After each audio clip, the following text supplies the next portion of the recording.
Marcus wiped grease from his hands as the proximity alarm blared across the maintenance bay.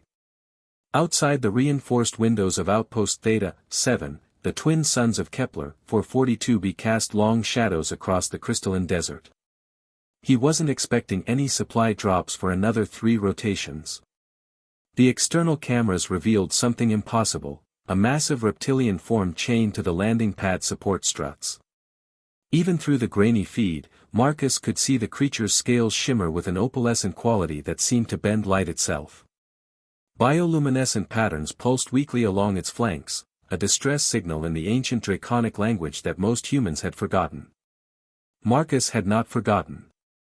He cycled through the airlock, his environmental suit's servos whirring as he approached the bound creature. Up close, she was magnificent, nearly 40 feet from snout to tail, with wings that could span twice that when fully extended. But her condition was heartbreaking. The quantum-forged chains had left deep grooves in her scales, and her breathing was labored from what appeared to be weeks of exposure to the harsh radiation winds. "Easy there," Marcus murmured, switching his suit's external speakers to the low-frequency range dragons preferred. "I'm going to help you." The dragon's ancient eyes, each one larger than Marcus's helmet, focused on him with surprising clarity. When she spoke, her voice resonated through his bones rather than his ears, a telepathic whisper that carried centuries of weariness. "You know our tongue, small one." "My grandmother was a xenolinguist on the first contact missions," Marcus explained, examining the chains. These weren't standard restraints, they were ceremonial bindings, inscribed with draconic runes that spoke of exile and abandonment. Verithex's clan markings. "What did you do to earn their displeasure?" I questioned the synthesis. Marcus paused in his work. The synthesis was the draconic clan's most sacred protocol, the merging of their consciousness with quantum processing networks to achieve a form of digital immortality. For a dragon to reject it was essentially heresy. "My name is Lyrilleth. I have lived 160 of your years, and I chose to remain analog." Her mental voice carried bitter amusement. "My clan decided that if I wished to live as the ancients did, I should die as they did, alone and forgotten." Marcus's plasma cutter made quick work of the quantum chains. As each restraint fell away, Lyrilleth's bioluminescent patterns grew brighter, cycling through what he recognized as gratitude sequences. "There's a repair hangar on the north side of the station," Marcus said, helping to support her weight as she struggled to stand.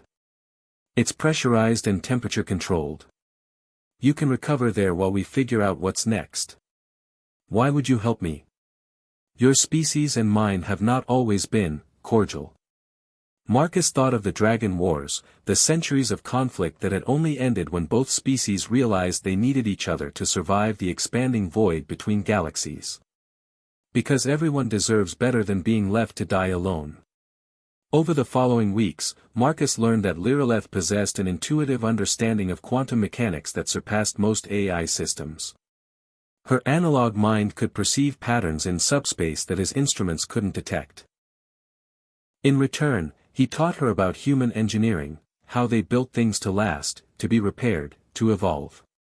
"Your people preserve the self through transformation," Marcus observed one evening as they watched the binary sunset.